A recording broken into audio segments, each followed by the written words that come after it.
Hello seventh class. आज हम करने जा रहे हैं चैप्टर 3 एनिमल फाइबर्स। तो ये कहानी शुरू होती है फाइबर से और एंड कहां पर होती है? फैब्रिक पर। Fabric means cloth like the cotton, silk, woollen, polyester, terrycot. पता नहीं कितने टाइप के हमारे पास क्लोथ्स होते हैं। तो बनते कहां से है वो? फाइबर से। Fibre first of all is born into the yarn and which are used to make fabric. Clear? जो फाइबर होता है that is depending upon their source is of two type.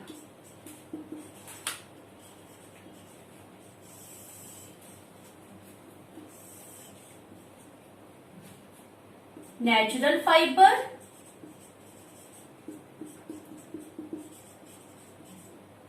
कब नाम देंगे नेचुरल फाइबर का? When fibre is obtained from natural source। और दूसरा कौन सा है हमारे पास? फाइबर। सिंथेटिक फाइबर मीन्स जिसका सोर्स नॉन नेचुरल हो। The fibre which is obtained from lab, from factories means आप कह सकते हो सिंथेटिक सोर्स हो। तो फर्स्ट ऑफ ऑल आपने याद रखना है दो तरह का फाइबर होता है, one is natural and second is synthetic. Animal fibre हमने करना है तो किस कैटेगरी में आएगा? एनिमल क्या है? Living one which means that is natural. तो नेचुरल फाइबर का समझ आ रहा है कि फर्दर दो कैटेगरीज होंगी। वन इज प्लांट फाइबर और आपकी बुक में रेफर क्या किया गया है? Vegetable fibre. और दूसरा होता है animal fibre. Vegetable fibre which is obtain मतलब जिसका सोर्स हो प्लांट्स। जैसे कि आपने कॉटन देखी है खेतों में लगी हुई है ना, तो कॉटन हो जाएगा, जूट, लाइनन, ये इसके कुछ एग्जाम्पल्स हैं।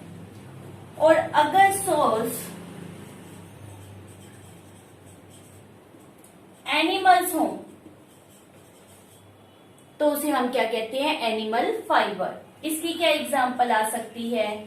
वुलन क्लॉथ तो बहुत कॉमन है, बहुत बार सुना है आपने। सिल्क, ये इसकी एग्जाम्पल आएगी। तो यहाँ इस लेसन में हमारा मेन पॉइंट ऑफ व्यू किसके ऊपर है? कंसंट्रेशन किसके ऊपर है? एनिमल फाइबर की। नेचुरल की ये टाइप होती है। अगर आपसे क्वेश्चन पुट किया जाए कि give example of synthetic fibre, तो कौन सी इसकी एग्जांपल है? दैट इज पॉलिएस्टर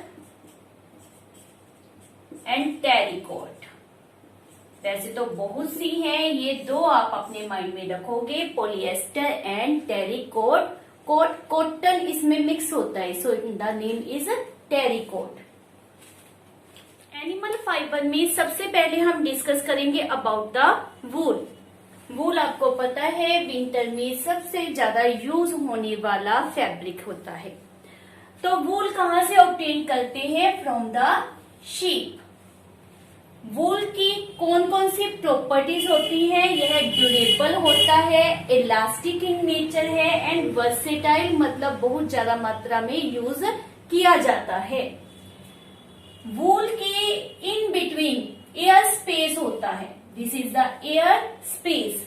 इसमें क्या होता है? एयर स्पेस मतलब स्पेस में एयर फिल होती है। एयर फिल होने के कारण बेटा ये एक्ट करता है like a shield, insulating shield की तरह ये एक्ट करता है। इंसुलेट करना मीन्स जो इनसाइड बॉडी है और आउटर एनवायरमेंट है, अब उन दोनों का कंसर्न टूट गया। ठीक है, तो जिसके कारण बाहरली जो ठंडी हवा है, बाहरला जो कोल्ड एनवायरमेंट है, वो आपकी बॉडी के ऊपर इफेक्ट नहीं करेगा। इस तरह से वूल जो होती है वो आउटर जो ठंडा एनवायरमेंट है उससे आपकी बॉडी को बचाती है, because of presence of these air spaces in the wool fibre. इसकी यूज कहाँ होती है? शॉल बनाने में, कैप, स्वेटर्स, ग्लव्स, कोट, पता नहीं कितनी चीजें जो सर्दियों में हम पहनते हैं किससे बनती हैं? बाय द वूल। जो शीप होती हैं जिसे ये ऑब्टेन करती हैं, उनकी टोटल लाइफ स्पैन मतलब जिंदगी उनकी कितनी होती है? सिर्फ 10 से 12 साल, ओनली 10 to 12 ईयर। उनकी बॉडी के ऊपर जब वूल होती है तो उसको नाम क्या दिया जाता है? That is called as fleece. ठीक है, वूल तो बाद में रेफर किया जाता है। On the body of sheep wool is called as a fleece. Fleece को रिमूव करने की process is called as shearing. उस प्रोसेस को हम नाम क्या देते हैं? Shearing. Removal of the wool from the body of sheep is called as shearing. Shearing करना मीन्स वूल को शीप की बॉडी से बाहर निकालना, मतलब रिमूव करना। तो रिमूव कैसे होगी? ऐसा नहीं होगा कि वूल को पकड़ा और निकल आई। तो उसके लिए हमें क्या चाहिए? वेदर वी यूज रेजर, जैसे नॉर्मली घरों में भी शेविंग के लिए रेजर यूज होता है, तो रेजर यूज किया जाता है, या फिर उसके लिए स्पेशल शेयरिंग मशीन्स आती है जिसके द्वारा प्रोसेस जो है वो फास्ट हो जाएगी। दीज शीप्स नॉर्मली किस एरिया में ज्यादा पाई जाती हैं? जहां पर रेनफॉल जो हो वो कम होना चाहिए और एनवायरमेंट जो है वो ड्राई होना चाहिए। So we said as dry land with the low rainfall. तो ऐसे एरिया में जो शीप्स पाई जाती हैं उनमें शेयरिंग प्रोसेस साल में सिर्फ 1 टाइम की जाती है, वंस अ ईयर। लेकिन जहां पर through out the year warm temperature रहता है, जहां पर क्लाइमेट वार्म होगा, वहां पर इस प्रोसेस को 2 बार भी कर सकते हैं, मतलब वहां पर बेनिफिट ज्यादा होता है। नेक्स्ट बेटा अपने माइंड में रखना है कि जो शीप के ऊपर वूल होती है वो सभी जगह पर एक जैसी नहीं होती। कहीं पर उसकी लेंथ ज्यादा होगी, कहीं पर उसकी लेंथ कम होगी, कहीं पर जो वूल है on the body of sheep वो फाइन होगी, स्मूथ होगी, और कहीं पर रफ होगी। That is also very in structure, उसकी जो बनावट है वो भी डिफरेंट हो सकती है on the body of sheep. तो सबसे ज्यादा अच्छी वूल हमें शीप की बॉडी के ऊपर कहाँ मिलती है वो हमने लर्न करना है। That is present on the shoulder and on the sides of the sheep. ये वाली जो वूल होती है ये हमारे ज्यादा बेनिफिट करती है, हमें ज्यादा अच्छी लगती है। कहाँ पर होती है? शोल्डर के ऊपर and on the sides of the sheep. As well as ये तो हो गया एक शीप के ऊपर किस तरह से वेराइटी आपको वूल की मिलती है। ब्रीड चेंज होने पर भी वूलन की क्वालिटी में डिफरेंसेस आ जाते हैं। अगर शीप जो है वो प्योर मेरिनो है, मीन्स पेरेंट्स भी मेरिनो और उनके बच्चे भी मेरिनो, तो उससे जो वूल मिलती है उसकी क्वालिटी बहुत ही फाइन होती है। दैट गिव द फाइनेस्ट वूल। और अगर हार्डी शीप और मेरिनो शीप की क्रॉस ब्रीड से जो शीप बनती है उससे वूल ऑब्टेन की जाती है तो वो लॉन्गर और कॉर्सर होगी, वो फाइन कम होगी, वो क्या होगी? कॉर्सर। ये दिमाग में आपने रखना है। फर्दर हमारे पास रेफर करते हैं कि जो वूल का करेक्टर है, वेदर वो लेंथ ले लें, वेदर उसका फाइन नेचर ले लें, इलास्टिक नेचर ले लें, ड्यूरेबिलिटी ले लें, तो वो वूलन की प्रोसेसिंग के ऊपर भी डिपेंड करता है। ये सारे हम क्या कर रहे हैं? फैक्टर्स जिसके ऊपर वूलन की क्वालिटी डिपेंड करती है भी किस बॉडी पार्ट से शीप के आपने उसको ऑब्टेन किया है, कौन सी ब्रीड है, और अब हम कर रहे हैं कि क्या प्रोसेस अप्लाई की गई है टू ऑब्टेन द वूल। तो वूल का processing system also decide the quality of the वूल। तो प्रोसेसिंग सिस्टम यहाँ पर दो तरह का है। कितने तरह का है? दो तरह का। ये बहुत इंपॉर्टेंट है। सबसे पहला है वूलन सिस्टम।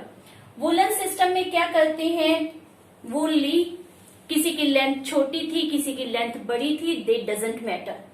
उन्होंने मिक्स्ड लेंथ को लिया, उसको कार्डेड किया, मतलब उसको शेप दी, उसकी बनावट चेंज की, फिर उसको स्पन करके उसको वूलन यार्न में बदल दिया।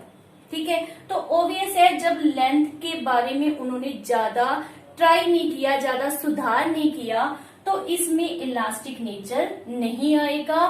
ठीक है, स्मूथनेस इसमें होगी बट इलास्टिक नेचर नहीं मिलेगा। इससे बेटर है हमारे पास that is roasted system. Roasted system में क्या होता है कि सबसे पहले जो भी हमारे पास वूल है उसको कॉम्ब करेंगे, उसके बाद जो लॉन्ग होगी उसको अलग निकाल लेंगे, जो शॉर्ट लेंथ की होंगी उनको अलग कर देंगे। और यूज यहाँ पर किसको करेंगे? लॉन्ग लेंथ वाले फाइबर्स को।